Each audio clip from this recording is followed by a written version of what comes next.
good evening and welcome to Paranormal with Peeps. I hope everyone's well. And today it's a bit cooler for us. How do you feel, Penny? Yeah, cooler. I actually was complaining this Cooler? morning.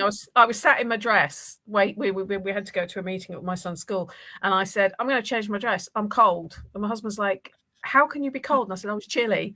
I was chilly this morning. I think I'd got so used to the ridiculous temperatures that because it's dropped quite quickly again, It has, even though yeah.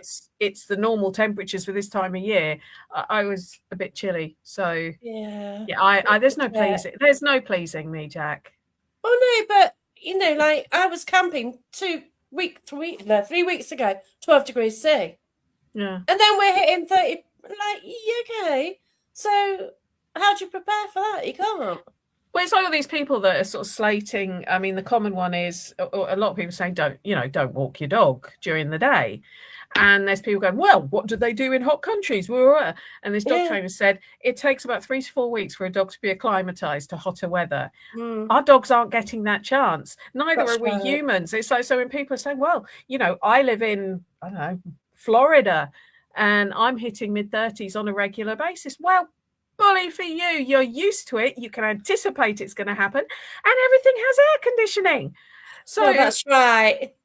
hi Fiona. Yeah. So yeah, it's kind of it's trying to explain to people it's not what we're used to. And then when I see people online who are like from Texas or Australia or whatever in the UK going, oh my days, this is too much. And I'm thinking, thank you. It's Yes. different.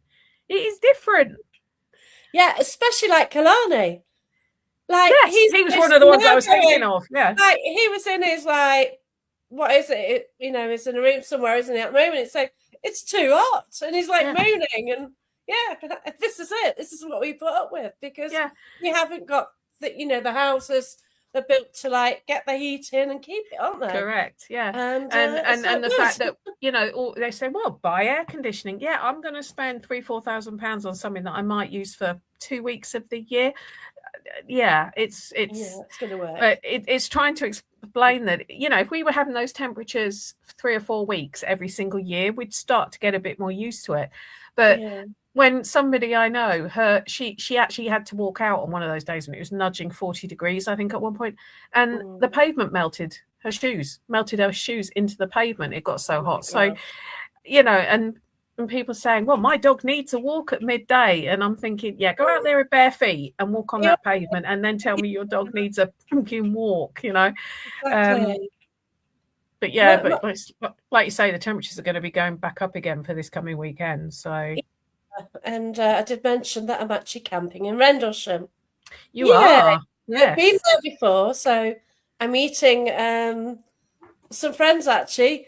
A friend from Scotland, a friend from Wales, and a friend from Colchester. Oh, well, I know who the Colchester one is. Of course you do. Yeah, because I met him there last time. Yeah. So yeah, it's going to be interesting anyway. It's an But interesting place, Rendlesham. I went there. When was it? Was it earlier this year or late last year? Can't remember. We went over there to walk the dog and everything, and I wanted to find the sort of the landing site because I was doing some research into it, and yeah, it's got quite an eerie feel to it. It does, even though it's not like, I mean, obviously I've written a book about a forest. Is nothing yeah, like Epping Forest because it's a man-made forest. It's not like a yeah, naturally occurring one, no. and also it's only crumbs. I think it's less than 100 years old as well. Mm. So it's nothing like Epping Forest, which is my sort of baby. But it my husband and I were saying you can definitely imagine something weird Yeah. going on. Yeah. And it's not that easy to find the landing site where they spotted. No, It it's isn't, is it? terrible. No, because I was on the campsite and Yeah, like it was getting darkish, but I thought, right, I'll just nip up there. I sort of asked at the camp shop. I says, where is it? Oh, just up there, just walk yeah, up there, you'll find it. Started walking up there, it's getting darker, and I thought, I'm coming back. And as yeah, soon as like it got really sort of dusky, that was it. I went to turn around and it yeah, did get a bit creepy at night. And this yeah. I was can at imagine. night where the dog was growling at something outside. And bearing in mind he's used to camping. I've had Yeah, badgers in my tent for God's sake before. No, he's used to badgers running around, foxes. He's used to everything like that, isn't he? He is. We don't. But he Yeah. was at something. Yeah, no, the dog dog quite enjoyed it. He kept scenting things and wanting to run off and stuff, and was getting quite excited. But there was one, when I finally found, hi Vinny, that I finally found the sort of the track through, because Wayne ended up going back to the car. He said, I'm bored now. I'm going to sit in the car. You go and explore. You've got 20 minutes. Yeah. Because I'd got it up on my phone where it was. And I was like, I should be able to get there in 5 minutes. So I was following my directions on my phone. But what was really weird, I'm going down this track that it is signposted at this point. I'd found the signpost that say to the like UFO landing ground. And I could hear like a radio going, and there's nobody there. Right? And I can hear a radio playing, and I'm thinking, oh my God, what's going on? And then out of the trees, this family appeared who'd got lost and were listening to the radio on their phone to calm themselves down. But I was like, I couldn't see anyone, and I can hear this like radio playing, and I'm thinking, yeah, do do do do do. Yeah. And then suddenly they appeared, and I jumped out of my skin, and they apologized. And sort of said to me, which way is it back to the car park? And I went, that way, go through past the barbed wire fence. But I'm just like this, because it's like, I always say the living scare me more than the dead. And I wasn't even looking for the dead in this place, but it was just one of those, I could hear a radio, but there was no humans. And this radio was really loud. And I'm like, what am I stumbling across? Yeah. Yeah. And it's this time, like, I did go on my own for nearly a week last time. And at night, I just went in the tent, you know what I mean? I wasn't going to walk around the forest on my own, but this time I am with people. And also because it's going to be a cooler time of the day with the dog, I can venture out. And also it hasn't got seasonal canine disorder either, which it had last time I went. So I'm going to better time of the season. Yeah, I do know that they use Rendlesham Forest for practicing with sled dogs. So you do have to sort of time it right. You do have to time it right. There are some warning signs around saying this time is when the sled dogs are allowed to practice and train in the forest. So I've never seen them, but one of my it'd be random and beautiful to see. It would be, wouldn't it? One of my neighbours, he used to run and train sled dogs, and he confirmed that yes, Rendlesham is one of the places they're allowed to train them at. So you know, where would they be using sled dogs then? What do you mean where? We're taking them abroad or something? No, they do competition. You can do endurance competitions with them. Okay. So I say sled. I mean, there's sled dogs, but they're kind of, I don't know what you'd call them, dry sleds or something. All right. They're not necessarily on snow, but they just pull the sleds. I don't know much about it. I just know that one of my neighbours, he used to help train them, and he's a bit of a husky Malamute whisperer, if you know what I mean. But they're gorgeous. Yeah, and I do know they do it at Rendlesham, so it would be fun to see it. But that's probably not my interest in that. My interest in that part of Suffolk isn't so much to do with the UFO stuff. It's more to do with the military and definitely everything. Yeah, it's absolutely stunning. Like a lot of the places are open on the Sunday, aren't they? When you can go and visit, and I went to a few of those, and I do want to go to some forts this time. And which ones were you thinking of? There's one which is really, I forgot what it's called. There's one which is nearer, 45 minutes away. Like Harwich, that area, it's too far away. Well, Harwich from Rendlesham, you're kind of crossing into Essex. Yeah, that's it. So there's one which is 45 minutes ago. I forgot right now what it is. It's not Landguard. It's got to be Landguard. Yeah, Landguard. Yeah, that's my fault. You mentioned that one. Yeah, you mentioned that was it. You mentioned it. I thought, let's see where it is. It's like 45 minutes away. Yeah. Well, we were saying before we came on air about the beach. Obviously, Landguard is on the coast, and there's nice walkways down the side of it that you might be able to try that then. Yeah, so that might be suitable for the man. Yeah, he might be able to cope with that. But Landguard is my I sometimes don't want to rave about it too much because I don't want everyone to discover it, but I do want everyone to discover it. Yeah. Because everyone goes on about Harwich Readout and everything. That's and I'm just like, go to Langard. I know when we did an investigation there a few years ago, and Wayne Seaton was there. He gets everywhere, doesn't he? He does. Well, yeah, he is from Essex. I mean, yeah. We have a reputation, us Essex people. Oh, definitely, yeah. And he'd never been to Langard. And I won't say we had a private call last night, and I won't say what he was wearing on the call. Probably not a lot.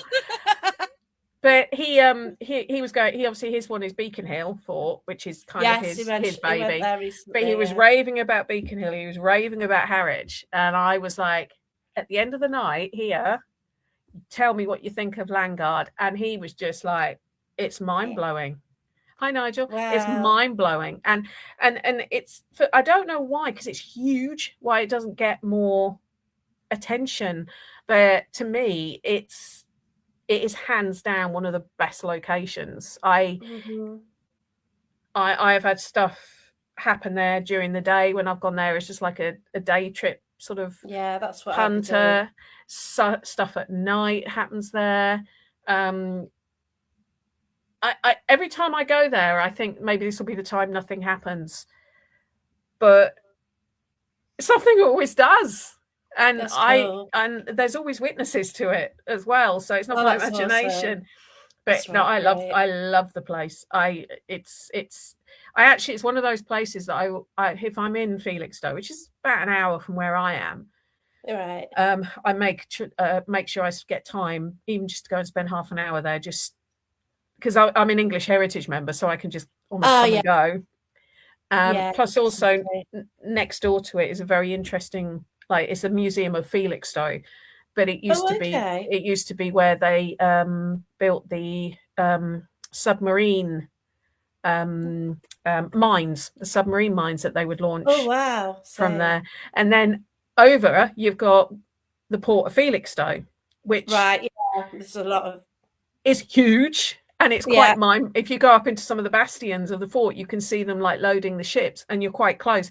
But the fascinating thing about that place is it used to be, during the First World War, the Royal Naval Air Station. And so there was lots of aeroplanes coming out of there before it became the fort. So as an area, that is your place. I love it. I love it. Yeah, definitely. Oh, that's cool. Yeah, Langard Fort, the last ever. No, this is a history fact for people. Langard Fort is the site of the last ever attempted seaborne invasion of England. Wow. There you go. Brilliant. I will see if I can go, but obviously it's depending on the weather. I mean, it is all crazy. I'm a bit stuck. Tarmac, concrete. It's not so bad once you get into some of the tunnels. It's obviously a lot cooler in the tunnels, but it might. I mean, I'm not going to risk it. There's no point. We've taken the dog there before, but I think those sort of temperatures, it wouldn't be fun for the dog. Oh no, if it's like that, I've got to stay by a tent. I've got a special tent which reflects the heat. Yeah, and you can also zip the back, so if there's any breeze, it'd be like a wind tunnel effect. Yeah. So, you get the free breeze. So, yeah, we're fine. Making sure I'm taking that tent. So, yeah, at least it's, and it's got the trees as well to shelter under. So, it is better than some places you can go. Definitely. Definitely. I'm sort of used to dealing with him in different weather conditions. So, yeah. And, but, yeah. But no, Langard is. It's anyone who is looking to come to East Anglia and do maybe find a couple of locations, check out Langard, because, like I say, it was the site of the last ever attempted seaborne invasion of England. This was by the Dutch in the 17th century, and they were repelled by the people who became the Royal Marine Commandos. Oh, there you go. Thank you, guys. I'll see you in September. Oh yeah, September. Yeah, I'll be there. Yeah, I can't wait for that. That's Spook and Spirit Fest. It is the Spook and Spirit Fest. Tickets still available. They are, and VIP tickets are there as well. Mhm. So you get a meal and everything, and yeah, sounds wonderful. And I've got an invest there the night before, so yeah, I've got the cottage to try. Well, So I'm not going to be there for the meal or anything on the Saturday night, yeah, but I'll be there all yeah, day Saturday and oh, lovely. half the day Sunday before I Yeah, it's just head a bit back of a down trek, south. isn't it? Yeah. It is a bit of it's about 4.5 hours, 5 hours, but Wow, bless you. It'd be nice to see you anyway. I'll And be dead on Sunday. I'll be like sort of sitting behind my butts going like that to oh, people bless you. probably. But yeah, but the para meet, we really miss you this time, but it just went really well. And Good. just to be among like-minded people, Yeah. it's just a lovely atmosphere, isn't it? I was looking at the photos and yeah, it did look but I don't know if I'm allowed to say this, but I am doing next year's. I've Yay! I'm Awesome! probably I'm gonna get told off. Notice live here first. Yeah, because one Right. person's Can I been just why well didn't hear nothing. Wild Bill has just put that 5 hours, that's a daily trip here in the US. Yes, I know I've driven in the US, but a 5 hour drive in the UK is very, very different to a 5 hour drive in the US. Trust me. You have cars here, loads of them. I can't explain it, but I've done driving in the US compared to here, and yeah, 5 hours is a lot easier across the water. Whereas here you've got it's yeah, I probably shouldn't have said anything, but right. sorry, Neil. I think the only one he's announced is that Beardo's back. Oh, yeah, that's it. But yeah, it's like when I get friends come over from like America or Canada or whatever, and they're going, right, so I want to visit Edinburgh, and the next day I'm going to drive down to London. And I'm just like, no, you're not. No. I know it only looks like 400 miles, but trust me, that's English 400 miles. But then when I've been to sort of places like Malta and some of the Greek islands, and it's a 25-mile trip, and it feels like I've just done 150 in UK terms. Gee, so yeah, definitely. With the roads and the bends and the cliff edges, and that's and right. the concentration and stuff. Yeah, that's right. Yeah, 5 hours is it's. I mean, I've driven for longer, but it's when you've been working at a festival for sort of 36 hours, it's tiring, isn't it? That's right. I did 50 miles overnight after work. Easy, just up the M1, just over an hour. Yeah. So good, isn't it? You didn't have any problems on it. Fine. They didn't shut some of it for a change. So, they did on the way back a bit, but there you go.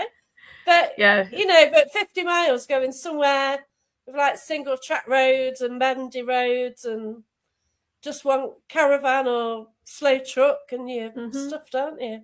And that is it. You just get a truck, a tractor, or something really crawling. Yep. And it's also the volume of the cars that are in that space for a lot of the journey as well. I mean, I think the last time when I went up to Stockport and did well, you can here as well, to be quite honest, depending on where you are. But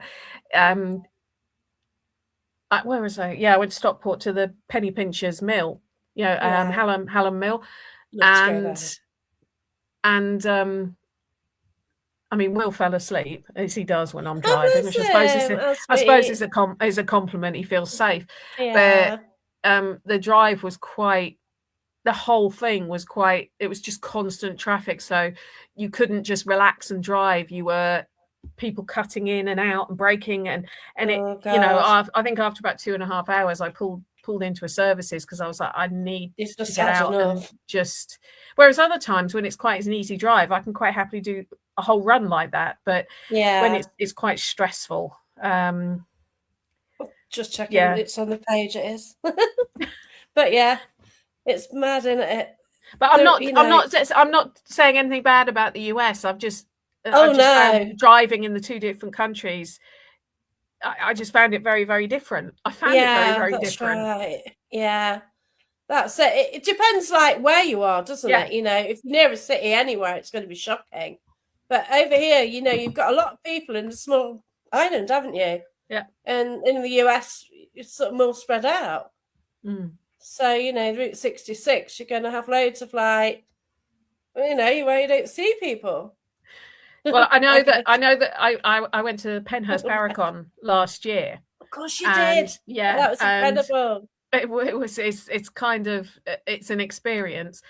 And I got my car. I'm on my own, and I've got being all brave. And I got my car, and it took them so long to get it to me. I am driving out of Philadelphia airport at rush hour. I didn't think about it being rush hour. I just thought, oh, it must always be this busy. It's Philadelphia. And I got to my hotel, which was about 40 miles away, I think, in one piece. I only nearly killed myself once, and I learnt my lesson not to do what I did by accident again. And when I was talking to Katrina Weidman on the Saturday, because I know Katrina. Oh, she's lovely, I've met her. Yeah. And what were we talking about? East Coast. I'm just saying, I drove through from Philadelphia. But she was saying to me, how'd you get on? And I was telling her what time I'd let her pick up my car. And she went, you drove in at rush hour Philadelphia airport traffic. And I went, yeah. And she went, you're braver than I am. And I was like, really? Oh, wow. Oh, it didn't seem that. I mean, I've driven around London and places like that. So, but whoa, I won't do London. I live in Essex. It's I kind of have to sometimes, but yeah, she was like, no, we wouldn't want to drive there if we don't have to. And I was like, yeah, it was a bit busy, but I suppose I just jumped straight in at the deep end. But you couldn't really think about it. You're too busy trying to work out where the cars are. I was so tired. I just wanted to get to my hotel and have a shower, basically. So I was just like, right, let's go. We'll do that. I'm not planning on going to Atlanta anytime soon, but I'll keep that one in mind. Yeah. But how many lanes did you have to deal with? Was it like a great big freeway then? Oh yeah. Coming on and off them, and them splitting, and I mean, I had sat nav up on my phone, luckily, so I was following that, and I just had to keep remembering to be on the wrong side of the road. But the weirdest, the only thing when I finally took my car back at the end of the trip, and I had this lovely bloke deal with it because somebody had scraped my car in one of the car parks, and he was like, "Don't worry, I'll buff out. I'm not charging you for it because you've told me you've not tried to con me," sort of thing. And he was absolutely lovely. And he said, have you driven down here in America before? And I went, nope, first time. And he went, well, you did really well. Something like that. Japan. Or Japan. A fly back to the UK. Anyway, he said to me, how did you cope driving on the right side of the road? And I said, the wrong side. I said the weirdest thing for me, and because because it was automatic, I didn't have to think about changing gears, which was quite useful because otherwise I'm used to driving stick shift or gear manual. Yeah. So when I've driven automatics in this country, I accidentally slip it out of automatic because I get in a mess. Yeah. But because it was the wrong hand, I wasn't thinking about doing it. I just kept, because my left hand is the one that's used to hitting the gear stick. It stayed on. But the weird thing was, because I'm not used to moving the steering wheel around with the seatbelt coming across that side of my neck, I had to keep moving the seatbelt because it felt alien. It's the wrong way. That was the thing. But my indicators were on the same side. Like my right hand was my indicators and everything else. I only nearly got into it wrong on the wrong side once, which I was quite proud of myself. But it was the seatbelt. I kept it was uncomfortable. I had to keep moving it kind of off to my shoulder because it was uncomfortable. Trying to I'm used to it being there and doing. Not sure. I didn't even think about that. Right, they're all trying to compete the worst place to drive. Oh, if you'd done that Cabal, then Nigel, God no. Norfolk. I've done Norfolk behind a tractor. A149. Try driving around Norfolk with all the old people who stop at green lights just in case they go red. A149. Oh, I grew In up in holiday season. Norfolk. Ugh. Yeah, I'm that all was a grown joke, up to it, actually. yeah. The Norfolk probably isn't as bad as Kabul, but I think, well, I'm trying to think. Some of the I places my didn't know husband and I that. in Japan are on the same Japan. side as us. Hmm. I didn't know that. My husband tends to drive if we go on holiday, Oh gosh, yeah. and some of the places we've driven around in some of the sort of the European countries, even he's Mm. gone, oh, and there's some of them are. I mean, the one place he won't drive is Paris.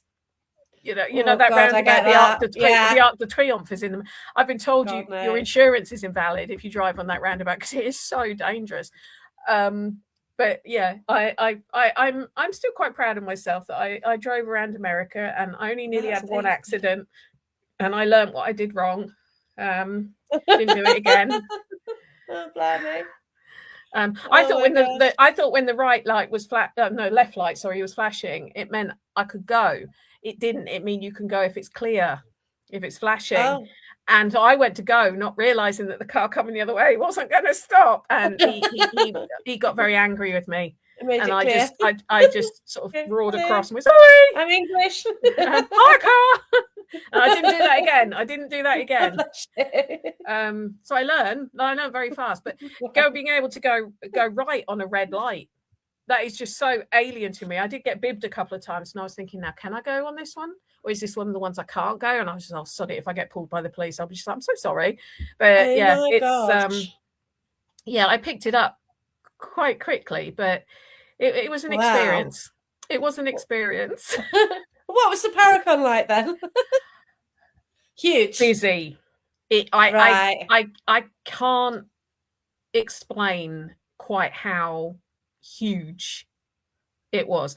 Wow. I mean, I was there I was there with my books and stuff. So I was kind of in a room behind a table, and I made some amazing new friends as well while I was there, and cemented a few other friendships and stuff.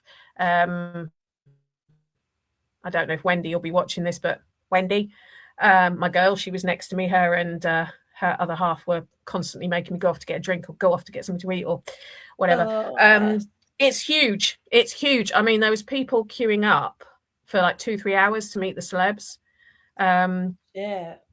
And I felt quite sort of bad because Katrina had said, when you get here, come and find me and say hello. and she had the second longest queue out of all the celebs. Josh Gates had the longest queue, but she had probably about the second longest, which was like good for her. Anyway, so and I wasn't going to interrupt her, but the organisers, Bob and Gina, said, "Look, you're a vendor; you can go wherever you want." And I was like, "Okay." And so I went and stood there and waited for Katrina to notice me because I didn't want to interrupt her. And she realised it was me, and she was, "Oh, one sec." And then she said to her, "Oh, you're still there. I'm just going to hold you. This is a really good friend of mine from England. I just want to give her a hug and see how she is." And you can see all these people going. Oh and my gosh. then when I spoke, someone goes, "Oh my God, she's English. I'll say something," and all this. And I'm just like, okay, I'm over there if you want to come and talk to me. But that was a bit of a weird sort of her holding her line for me. And oh, that's beautiful. Yeah. She's lovely. I met her about 7 years ago. Yeah, we filmed Help My House is Haunted a couple of months earlier when she stepped in Awesome. for that Lovely. episode in Oh, of Scarborough. course, yeah. So she knew I was coming over, and she'd give me a bit of sort of ideas on where to stay, because obviously I don't know the area and what's safe and what isn't. And she's from that part of the world. But yeah, it was a bit weird having her sort of hold a line and them all giving me daggers. But it's the people who run it, no, I didn't, Irene. I hardly ate at all, if I'm completely honest. I hardly ate. I just wasn't hungry at all. I was drinking a lot because it was really hot. Yeah. But no, I didn't eat much at all. But yeah, it's the people who work at it and run it. A lot of them, they might get 6 hours sleep over the whole weekend. It's oh wow, bless her. Ridiculous. I mean, I'm good friends with Bob Christopher and his partner Gina, and you know, they don't stop. They Oh, bless and all them. the people who work, it's huge. I mean, Wow. I think over the two, was it over 9,000 people over 2 days or something? Something. It's hard to Gosh. comprehend the Yeah. size. Well, apparently it's about 250, Neil said. So, you know, there's just no comparison. But size, it's, But I yeah. don't think we'd have a facility in the UK. No. I mean, when you think about Penhurst, it's like 35 acres or Jesus. something. You know, Wow. when you think that's the size of the site. And the biggest issue they had were the sort of getting people in and through the Gosh, tickets yeah. and everything else. There was and then one of the access roads, there was an accident on it, not due to the Yeah, Paracon, but yeah, just but people that getting slowed there. things down as well. And Okay. it's Oh, it's wow.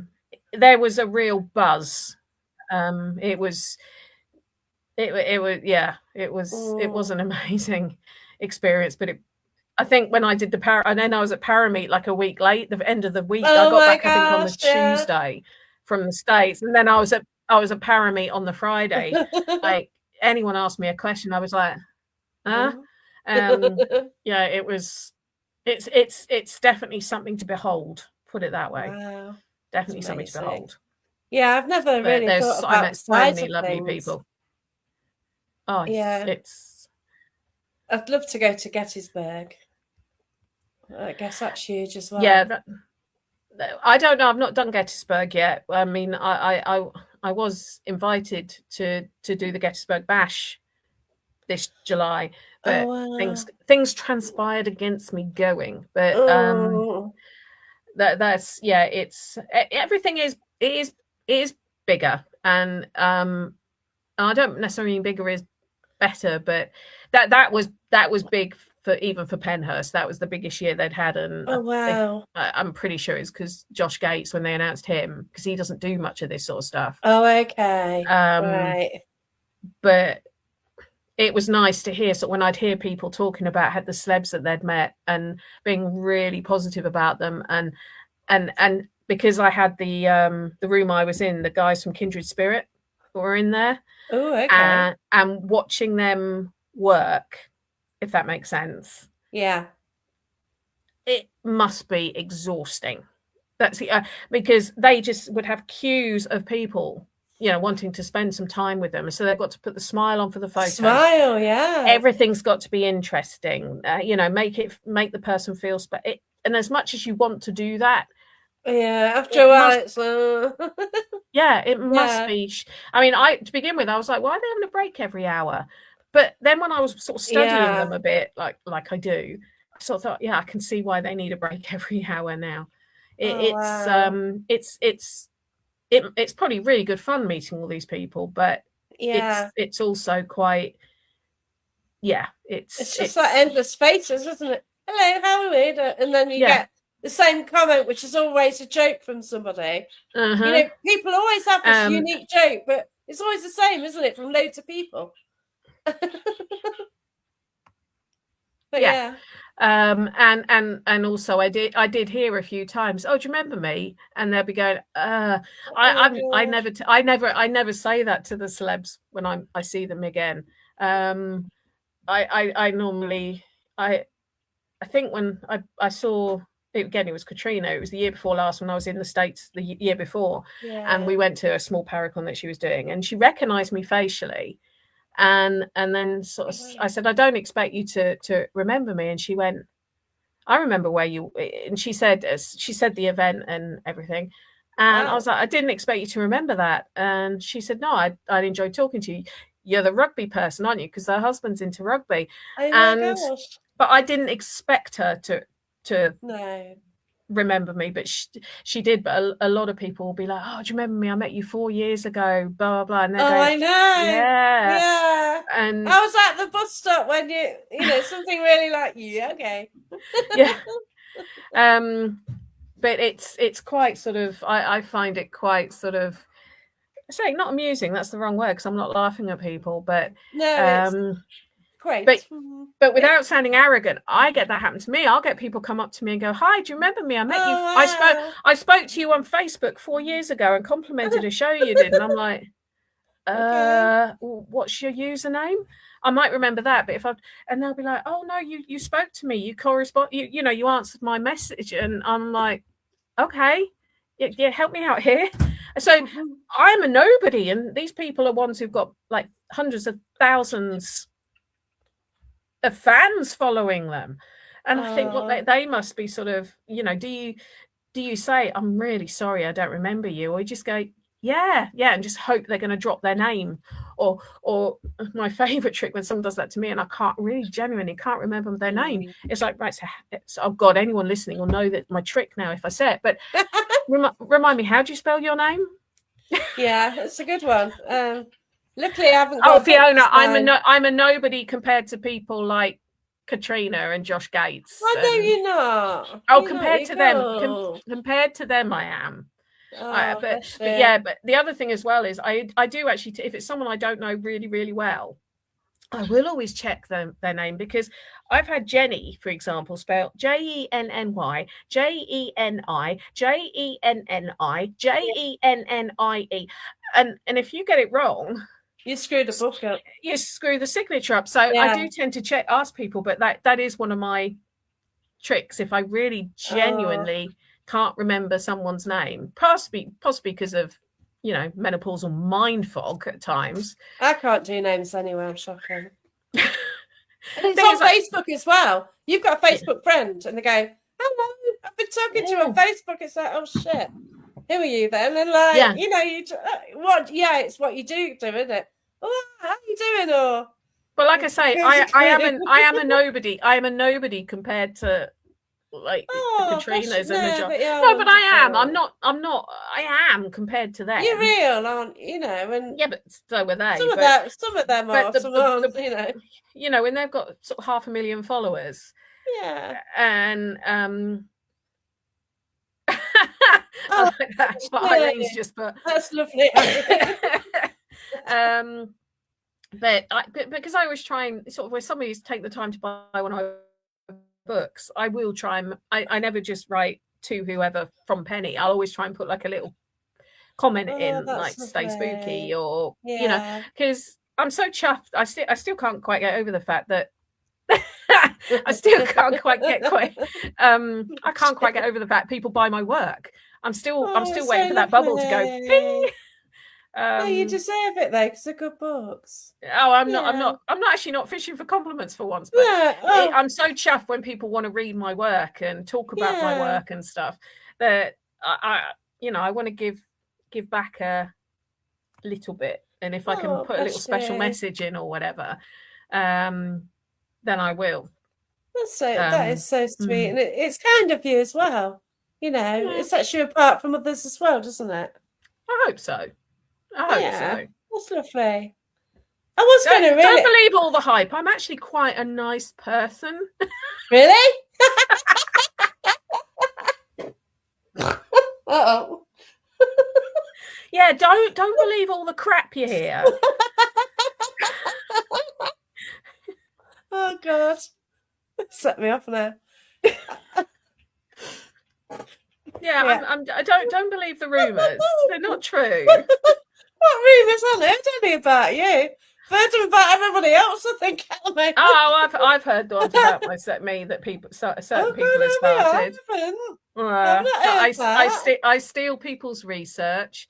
I don't do my own history research. I shouldn't be able to call myself a historian. Oh, I know. I knew that one.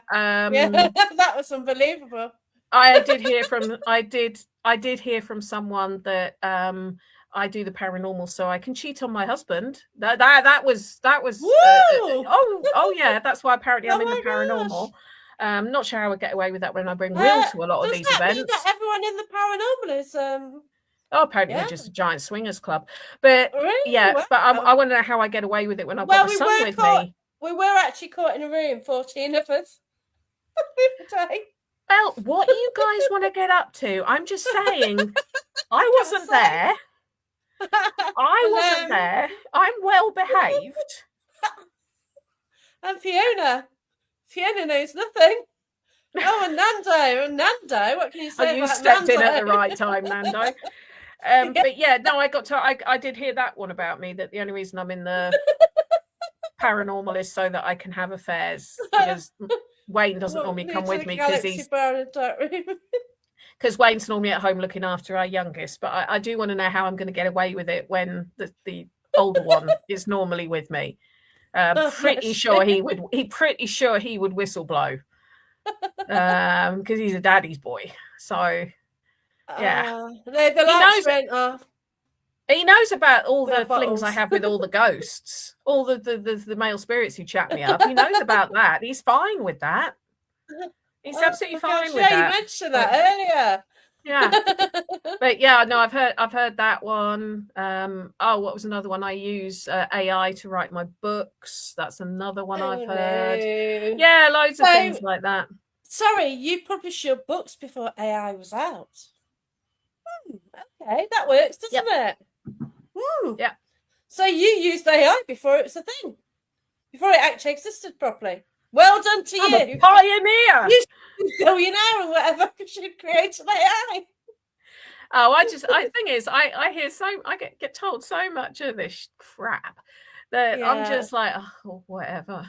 It's like you and I were saying about when you get all the infighting online and stuff. It's just just roll on. I cannot. Yeah. I am too old for this. I am too old and too bad-tempered and too tired. Yeah. I've got quite a few, Irene. If I go anywhere that's got soldiers, I guarantee one of them will either want me to be his mum or want me to be his girlfriend.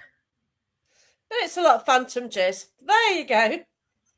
What can I say? I don't know if they're sexy or not, but they're normally quite cheeky. That's all I know.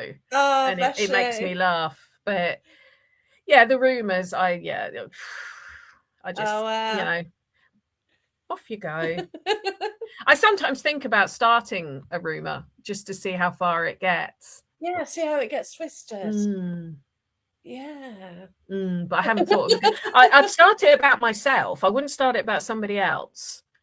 But I haven't thought of one yet to start to see how far it gets, because it would have to be really good. Oh well, we can work on it, can't we?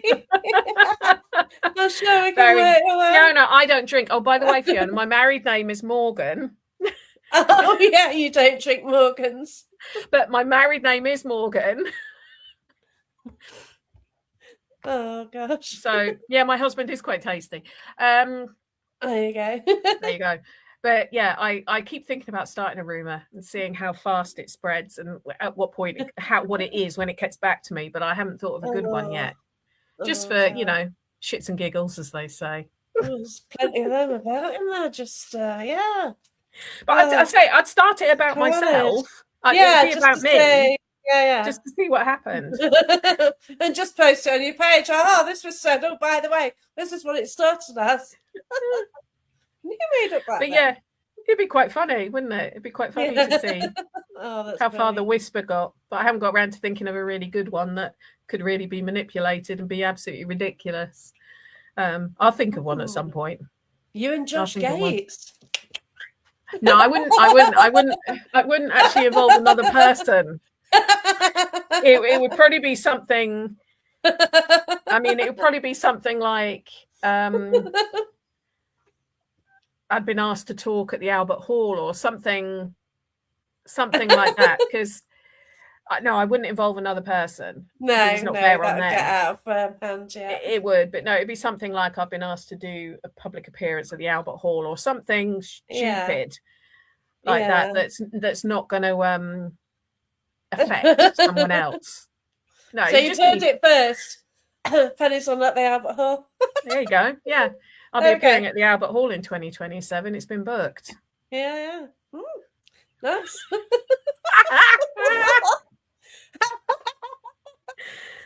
Sorry. So for people just watching and just catching that clip, that's it. Boom. There it goes. The seed is set. Oh, dear.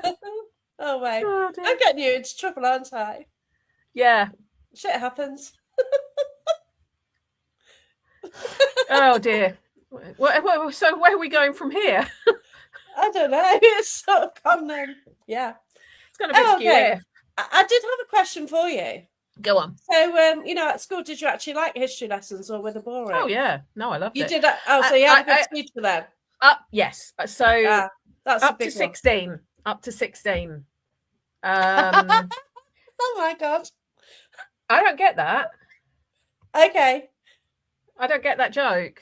Sorry. I'll ask Fiona to explain. Yeah, Fiona. Yeah. What? Look at the colour of my hair. What? Oh, must be yes. Nottingham saying then, Fiona. It must be. Yeah, so up to the age of 16, when I did my GCSEs, I had this brilliant teacher called Phil Hancock, who I've talked about him before. Feathers tickle. Oh, what? Because we're laughing. I'm not telling you what I'm sitting on, mate. Bzz.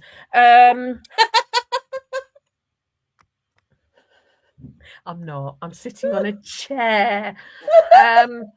Jesus. What was I going to say? Yeah, so Phil Hancock. History, yeah. So he was one of those teachers that a lot of the kids kind of ridicule, because he was really enthusiastic about history. And he was quite. I know one laughs at how animated I am when I talk. He was exactly the same. But what I really liked about him was, if after a lesson, whether I was 12, whether I was 16, and I'd say to him, that blah, blah, blah we were talking about, what about this side of it? What about that side?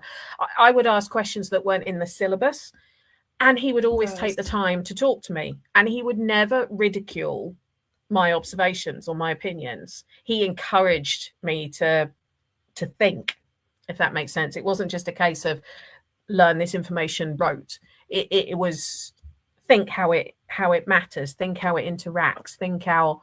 That's better.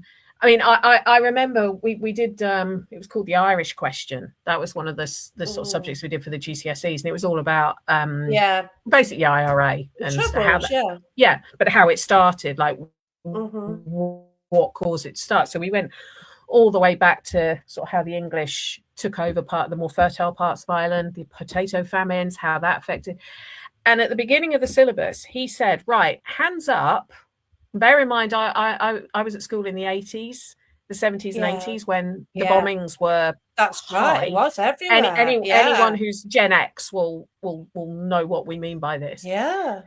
And at the beginning of the lesson, 40 kids, he said, right, hands up who actually slightly sympathizes with the IRA's cause. Not how they're doing it, but why they're doing it. And I think 2 of us put our hands up. 2 of us. Yeah. At the end of the lesson, like the syllabus, he asked the same question. Nearly everyone put their hands up. Now, we qualified it in that we don't agree with what they're doing. We don't agree with blowing people up. But we understand why they felt that way. That's right. So that was the kind of teacher he was. But when I said I was taking history A level, he told my mum she'll hate it. She will get bored. She won't enjoy it. She'll enjoy, doing a degree or further. She will hate history A level. He was right. I flunked it. Completely flunked it. It was the most boring thing. To me, it wasn't history. It was just being talked at and read this and read that. There was no. I mean, some of the subjects I did for my A level, I actually do talk about now, and hopefully people don't fall asleep when I talk about them. Oh, bless you. But I used to fall asleep in class, so yeah, I flunked it. But I can honestly say, not in a weird way, I adored him, and he died at 43. He was playing rugby and he had a massive heart attack, and I still used to see him. Even though I'd left school, because I would have been, I was about 21 when he died, but because he lived quite near to my mum and dad, and he had an antique car, and I'd always see him come through the village. So it was always like, hi, how are you? And my mum and I always joke that he is probably looking down, going, I knew it. And I think he would be one of the ones who'd be jumping up and clapping and pleased that I'm doing history the way I want to do it, not the way school told me to do it. But Yeah, that's it. But yeah, so to answer your question, yes, I did like history at school, but I Yeah. didn't enjoy A level. I flunked A level, and because to me it wasn't. It's they actually don't teach it the way they were trying to teach it to us now. Because I've spoken to friends of mine whose kids are doing it, and they've shown me the syllabus and they've shown me how they learn it, and it's much more. Kind of like interactive. It's not. Right, that's It's better. because even though with history you do have to read a lot, you do have to Oh, yeah, cross-reference that's stuff, right. You've got to but understand it, yeah. but you've got to make people realize that the subject you're looking at, it's not just this boring fuddy-duddy, grey, dusty stuff. It affects everything, and when you Yeah, start to it get that does. into your mind, it's a lot more interesting, I think, finding all the Yeah. different like nuances and all of that. But yeah, I think he's probably looking down, like cheering me on every time I Oh, release bless something you. or find a new That's fact or brilliant. something. He's but he was, yeah, I used to really look forward to his lessons. Yeah. Mm. Sometimes history needs a reboot because it's not taught properly, and that's it, isn't it? It's like Chinese whispers as well, isn't it? Yeah. Sometimes, By what? separation, Irene, do you mean the Irish Yeah, that's what I was question? wondering. I was Yeah. wondering if that was what the question was. But I Yeah, wasn't horrible sure. histories. I went into my boys' primary school and did a couple of talks for them on Henry VIII of all people, Oh wow. and I can't stand Henry VIII, but I actually did refer to horrible histories more than once. I mean, horrible histories came up with the song "Divorced, Beheaded, Died." Yeah. Divorced, beheaded, survived. Yeah. I think that series, although there's a few things in the series that technically wasn't quite right as to how witches were treated, most of it is pretty darn good. And yeah, I think if horrible histories had been around when I was a kid, I think a lot more people would have been interested in it. Because the other problem I find with teaching history, especially to teenagers who probably don't really want to be there, Yeah. is grabbing their interest. And when I do one of my talks, again, I'm telling you all my secrets. When I do one of my talks, I am trying to see that every single person is like that something I have said has made them go, ooh. If I see people like this, I Mm, will do my best to get them to actually, yeah. even if it's just one thing I say that makes them go, ooh. Yes. Oh, that's funny. Yeah. I Just mean, I lights know I've it got a up. reputation for dropping F bombs in my talks. That's part of the reason I do it, because if I see people are switching off a bit, I will drop an F bomb or say something that nobody expects me to say, or to say Charles Dickens, arsehole, Oh. because then people go, what? What did she just say? That's not very historian esque. And it's about making, it's trying to get people's attention. Engaging, isn't it? Yeah, Yeah, that's that's what I'm right. trying to do. And Yeah. um, That's the problem with the history teachers I have. They were boring. And mm, they were reading it and you were writing it. mm-hmm. And That's my like, A levels were like, yeah, you're not learning. It's just, and then like for an exam, you just have to revise what you've written. yeah. Well, You're not going to get told to go and do some research. no. That's not how it worked then. Or they wouldn't tell. I mean, I would get told when I was doing my A levels, I was told to do research. And when I said, but where? They went, you work it out. And I'm just like, you won't even give me a clue. I mean, I didn't even know about taking a textbook and looking at the bibliography at the back and using that as a research tool. Nobody had ever told me that. And this was one of my, I remember my European history teacher, because I had a European history and an English history. My European history A level teacher telling my mum that Penny doesn't use big enough words in her essays. She needs to read more. Oh, The irony is that I have been told off for the last 30 years by people that the words I use are too big and I use them to make people feel stupid. Yet when I was 17, 18, oh my I was told I gosh. wasn't using big enough words. And it's just like, I don't think that triggered me to improve my vocabulary. I think I just naturally do. But yeah, I've been accused by people of using big words to make them feel stupid. And I'm like, no, it's just how I speak. I Yeah, can't. it's the way it is. Yeah, I don't use big words the way it is. But I don't think someone who doesn't sort of say emphatically or something like that is stupid.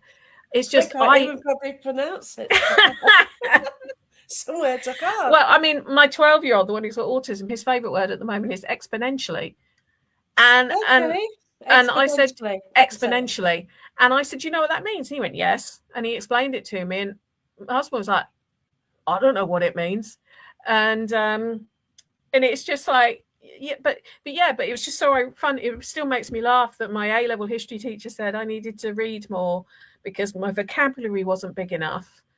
And yet, as I got older, I'm told off for using too big of words. So, and Constantinople's about as long as I can get.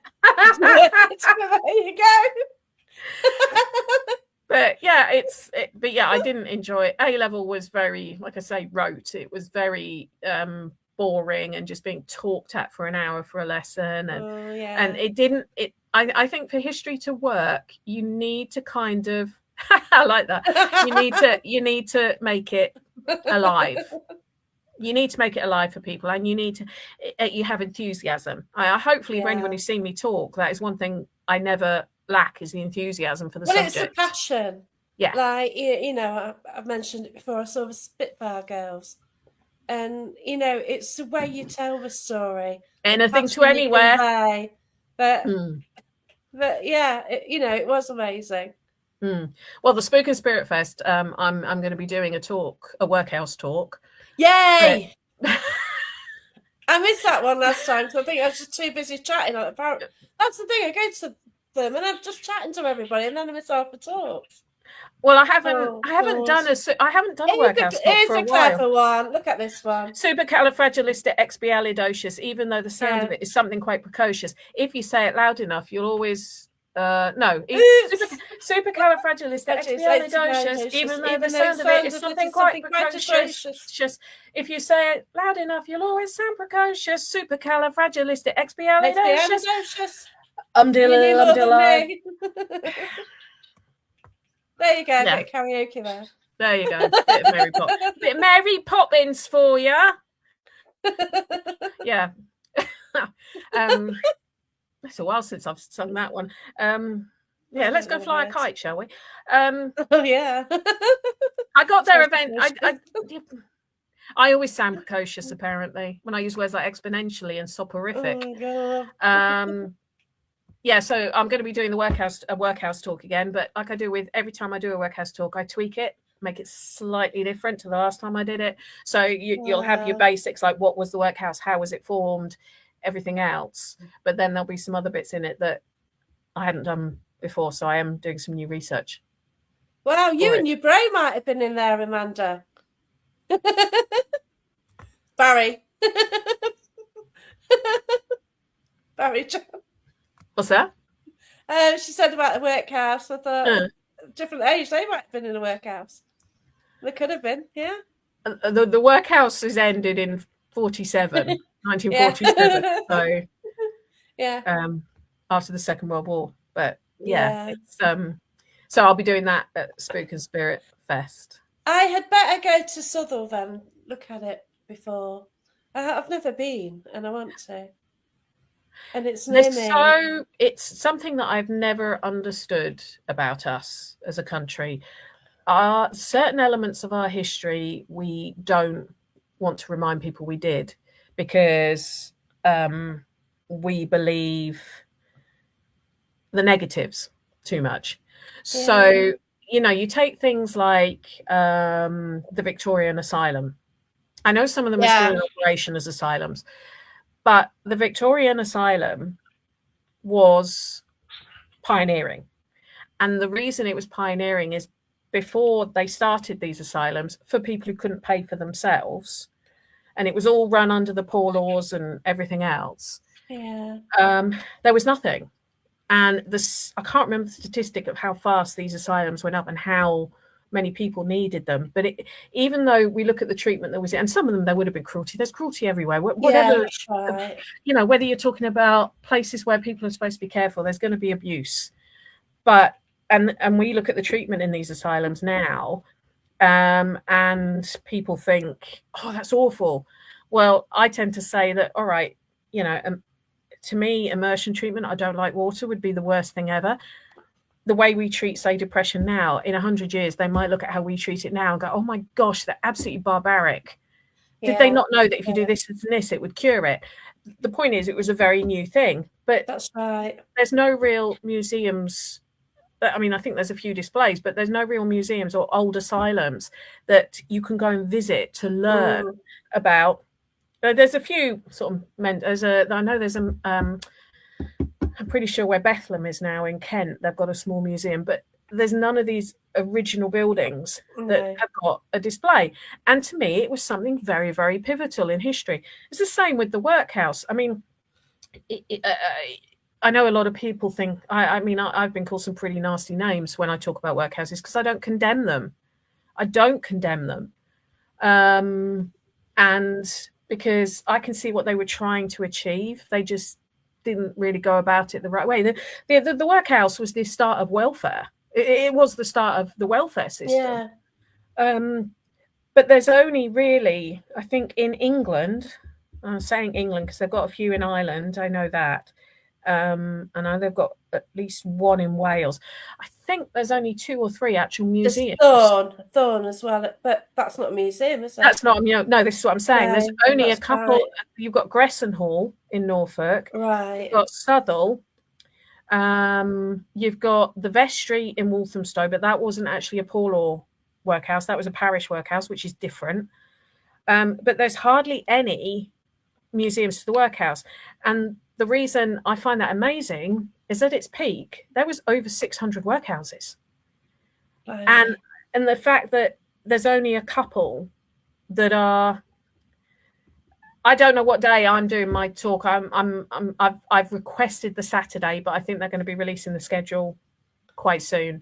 I'm there for Saturday and the Sunday. I'll probably be leaving sort of late lunchtime on the Sunday if you're interested, Vinny. But yeah, there was over 600. And I find it astounding that because everyone thinks it was such a bad thing, nobody has wanted to keep any of the. I mean, there's so I can drive around and I can spot a workhouse building. I can spot it because I know the form they built a lot of them under. And also when they started shutting them, well, I mean, they kind of started shutting them in 1930 after the Local Government Act when they became public assistance institutions. But they I'm probably boring the pants off you now, aren't I? No. Okay. I asked. Okay. So I can't ever give you a yes, no answer. And after the Second World War, when like the NHS was formed and the welfare system was formed, most of them either turned into full-blown hospitals or old people's homes. And what they actually did with the buildings depended on really the residents who were still there, or the inmates, as they were known, that were still there. Because a lot of the people by that point who were still in the workhouse were either elderly or ill. So, I mean, you go up to somewhere like Gisborough up in the northeast. Their hospital was the former workhouse. It was the same in Chelmsford. Chelmsford's St John's Hospital, which isn't there anymore, was the workhouse. So whereas Gresson Hall, that you can visit in Norfolk, was, I think it was Lawnford and Midditch. That was an old people's home when it closed as a workhouse. So Southall, I believe, also ran as an old people's home for a while, but it also ran as accommodation for not so much single mothers, but families who needed rehoming were put up there as well. So, but Southall actually is even Southall isn't a classic poor law post 1834 workhouse. It was actually before then.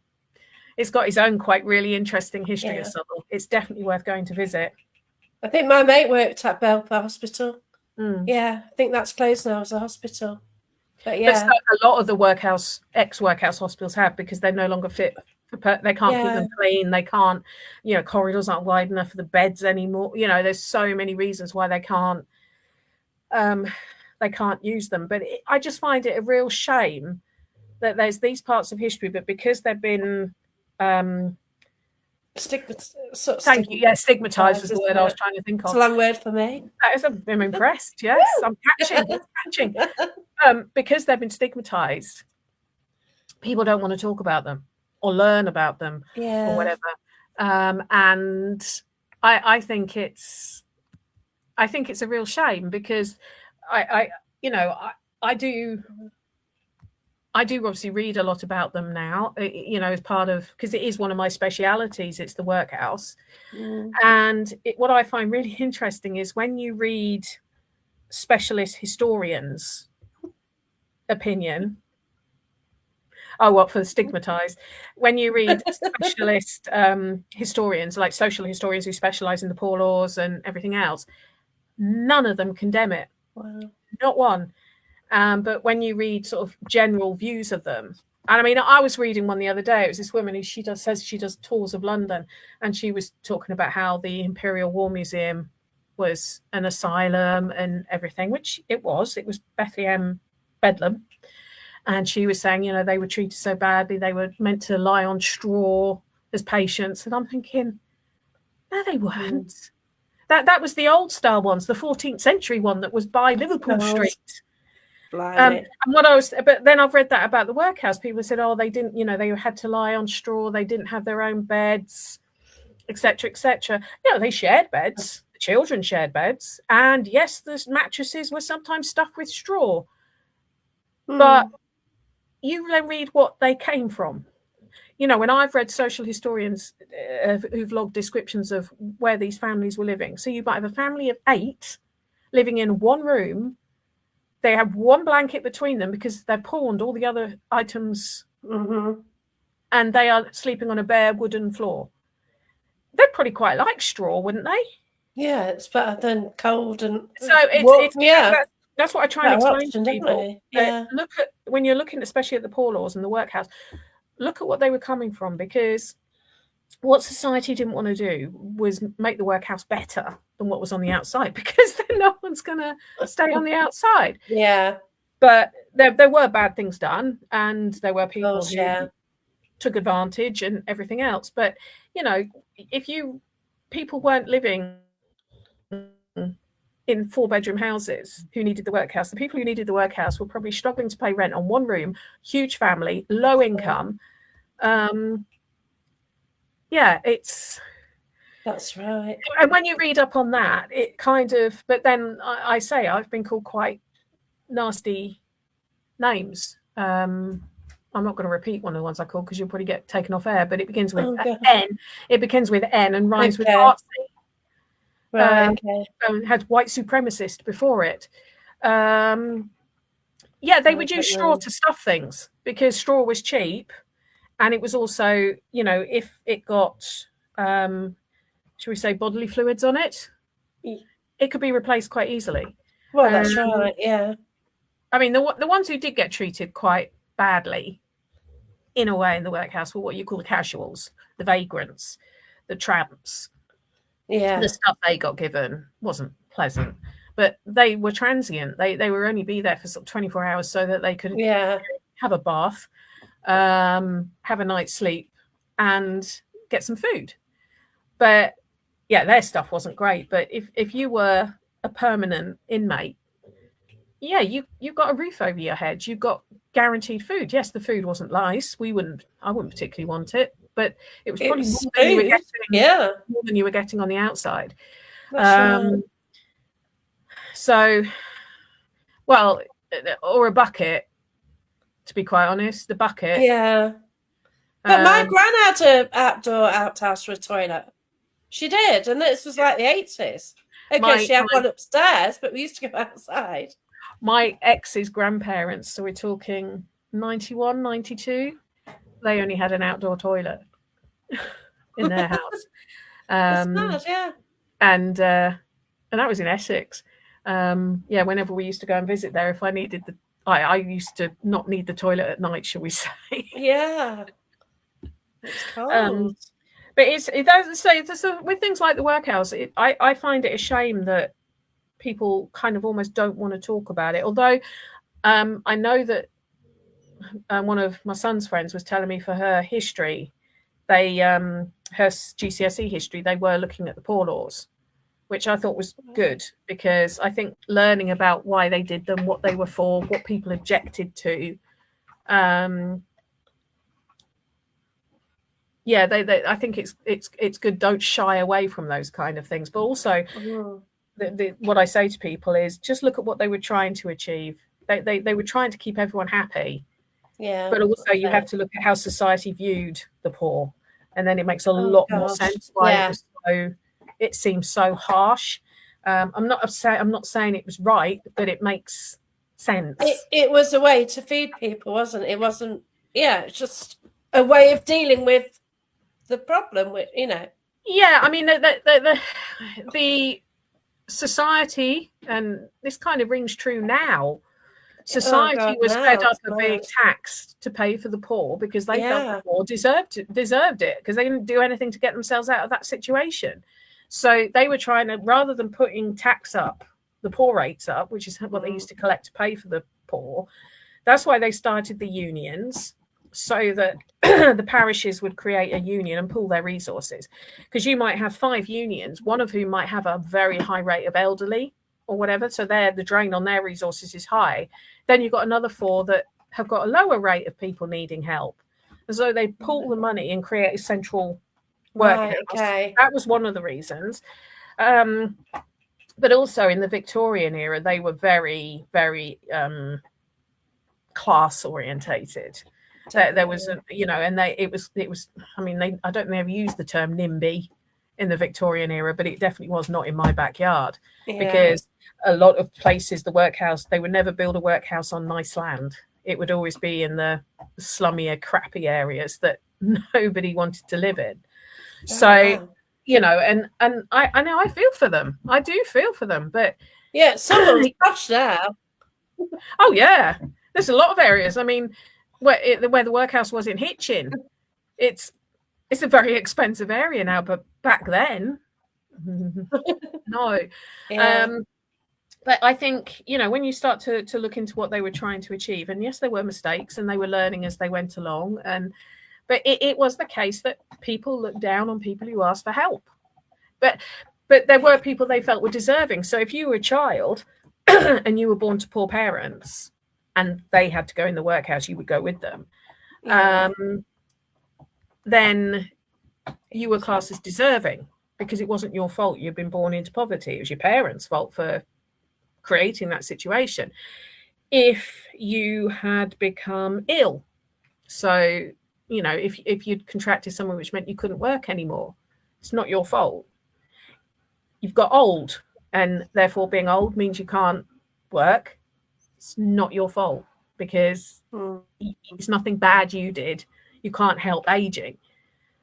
But if you had a drinking problem and you'd quit work, you'd been sacked because of it, that's your fault. When what they didn't think is perhaps the work you were doing was forcing you to drink because it was so hot. So there was things like that. But so you did get people who were classed as it's catch-22, It is. But that's why they set up the schooling programs in workhouses for the kids, to get them out of that poverty trap. So there was stuff they were trying to, I mean, like I say, some of the things they did, they did send loads of orphans in workhouses over to Australia and Canada and stuff. I see their logic. Don't really agree with the logic, but I see the logic. But then even before that, if you've ever watched that TV show called The Mill, that's set before 1834. It's really good. If you're interested in industrial history and everything else, it's based on a mill in either Lancashire or Cheshire, I can't remember which. But a lot of the young kids they had coming into the mill were from the parish workhouse. Oh God, yeah, they did. Yeah. Oh, I didn't know. Yeah, right. But that was before 1834. That was before the 1834 one that everyone goes on about. Wow. So it's not. It was nothing new, but the children in the workhouse, because they changed the rules on employment and everything, sort of probably about 7-8 years after the Poor Law Amendment Act, children would get kind of. People could request, say, to get a 14, 15-year-old. Yes, it was, Fiona. Thank you. It's really good. It's called The Mill. It's really, really good. It's actually on my wish list to go and visit at some point as well, that place, because it's looks superb. But yeah, so kids could do apprenticeship programs and stuff like that. But the problem is you were never quite sure who was hiring a young girl to be a maid, and there were bad cases. However, there was also cases where they found a job for life because of it. So, but you don't hear about those so much. You only hear about, you know, the horrible ones, the horrible ones. Mm. I think like people do sort of always hit on the negative side of things, don't they? Like, you know, in the paranormal now, everyone's like, oh, negative, negative. Well, just forget about that. Just get on and do what you're doing. Like, just enjoy yourself. Happy days, isn't it? Just enjoy yourself. Yeah. Yeah. I mean, the other thing with the workhouse is a lot of the people who've written about their experiences there, a lot of them were children. And if they hadn't gone to the workhouse, they wouldn't have learned to read and write, and therefore wouldn't have been able to write their experiences. And they don't mention that. But there's only one book that I know of, or one piece of work that was written, and it's called, which is it? I've got it down here somewhere. Hold on. Something about, it's an indoor pauper. There we go. Indoor Paupers by one of them. Wow. And that was actually written, I think he was 60 or 61, and he had to go into the workhouse in the 19th century. And he writes about his experiences. And he says, no, it wasn't fun, but it wasn't as bad as people made it out to be. And that was in London, I believe. And the inner city ones normally were bad. So, but, you know, so there are things, but it was a constant evolution. I do think by sort of the 1920, 1930, it was very outdated. But it's fascinating to read about, and also just dispel some of the myths. But people do want to be, like you say, everyone seems to want to be negative and shoot people down and everything else, which I think is a real shame.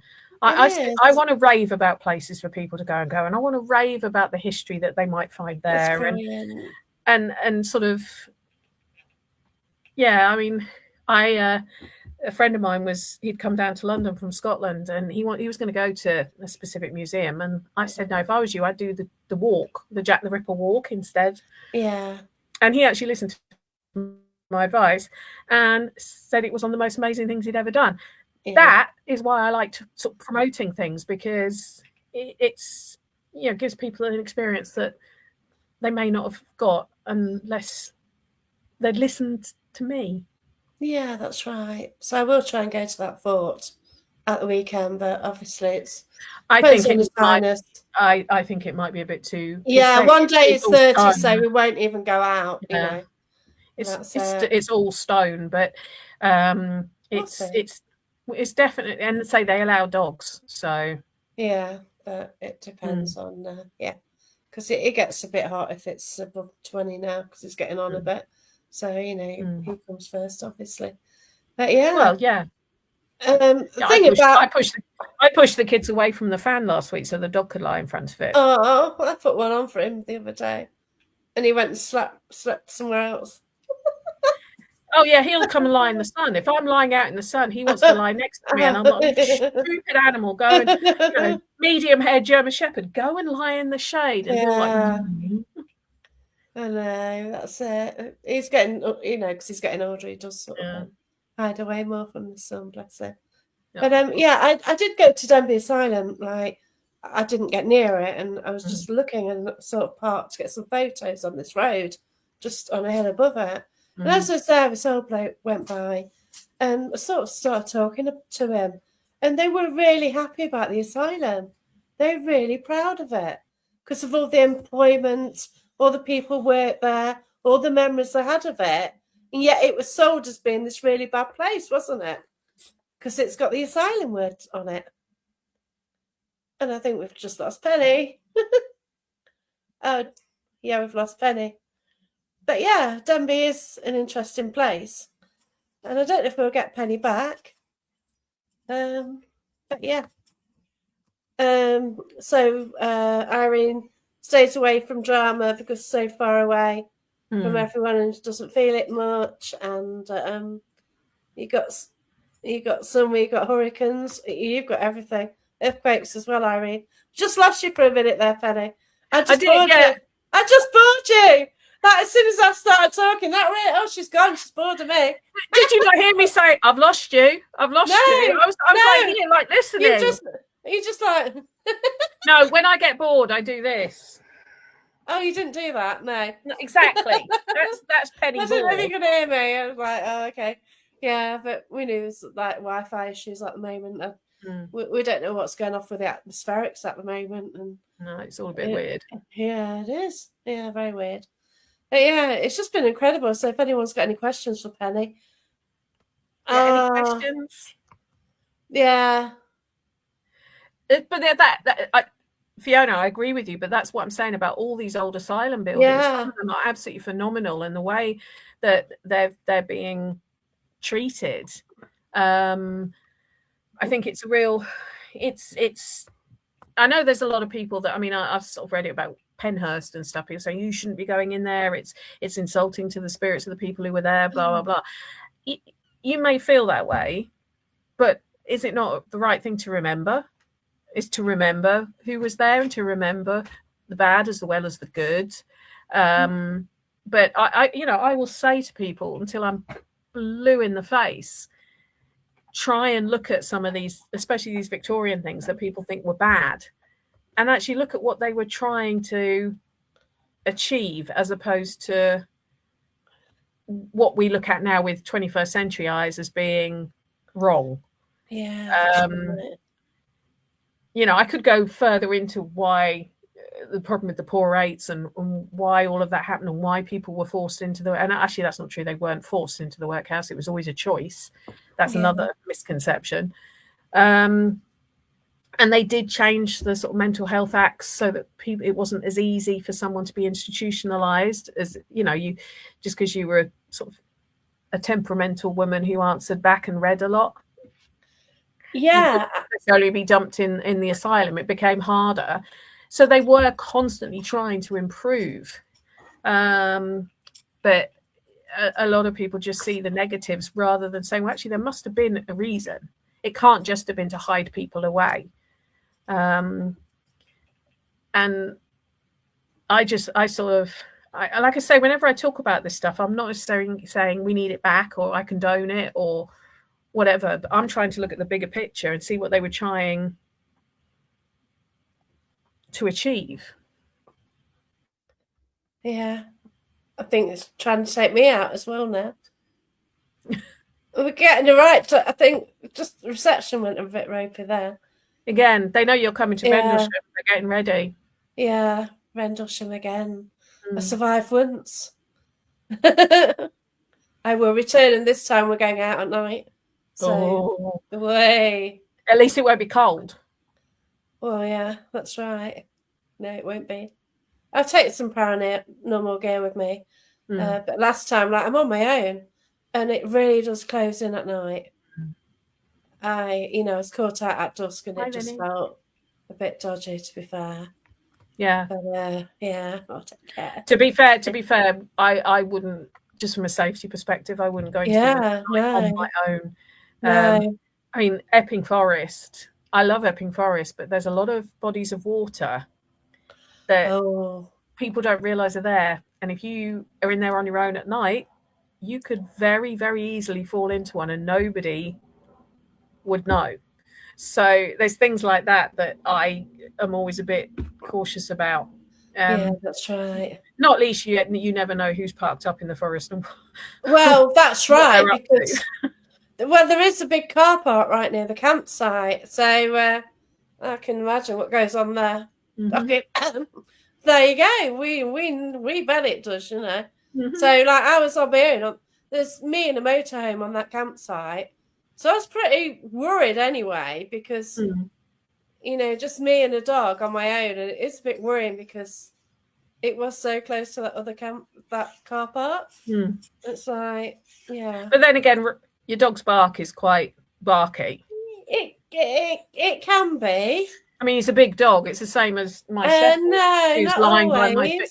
who's lying by my feet right now, if he barks, people don't know the different barks. They hear his bark and think, and it's like, actually, no, it's a play bark. That's not an aggressive bark. It doesn't always come out as a... Does it not? Good bark. It comes out a bit high pitched sometimes. Bless him. Yeah, I know. It's a sweetie pie. Oh no, Loki does have his squeaky barks normally when he wants some attention, but if he hears someone, he will do this bark, and sometimes it is his aggressive bark, but I can tell the difference. Oh, of course you can, yeah. But I do quite like I do like having a big dog at times when people cross the road to avoid me, and means I don't have to be social. They don't try and talk to me. That's a good way sometimes, isn't it? But but I have got a jumper that says on the back, "Not friendly, do not touch." And somebody saw it and they said, "Oh, is that for the dog?" And I went, "No." I love it. She's actually a friend of mine who I see all the time with her dog. She said, "Oh, is that for the dog?" And I was like, "No." Oh, that's brilliant. You could do with one of them, to be fair. But but thanks for the chat. It's been amazing. You're welcome. And thanks for everyone in the comments. And thanks so much. You'll have to let us know how this, Irene. You'll have to let us know how this investigation. Yeah, exactly. Like Irene, the amount of grief at the moment, she's got earthquakes, hurricanes. She's getting the lot. And you can live through like earthquakes all the time, and they're quite common though in Japan, though, aren't they? Oh, it is, yeah. Yeah. And like, your infrastructure is kind of built to cope with them at a point, aren't they? Ours. Yeah. Well, we don't really get we don't get earthquakes, them, thankfully. We can't do it much, a bit of wind though, can we? Or and they actually deal with proper storms. You can sleep through them, Irene. That's yeah. I remember I went to San Francisco. Gosh, 20. How old am I now? 22, 23 years ago. Wow. And my friend was taking me around. He goes, "Oh yeah, if you watch Bullet, you'll see there's a bridge there." Well, that fell down in the earthquake of the last big one they had there. And I was like, "So if we have a quake, what do I do?" And he went, "You see my big thick oak table? You get under that." I went, "That's all." He went, "Yeah, that's why I've got the table. It's to protect you." And it hadn't even occurred to me I was in kind of like the earthquake capital of America almost. But, yeah, it didn't have any that I know of. Apparently, we did have a couple of mini tremors when I was there, but I didn't feel that.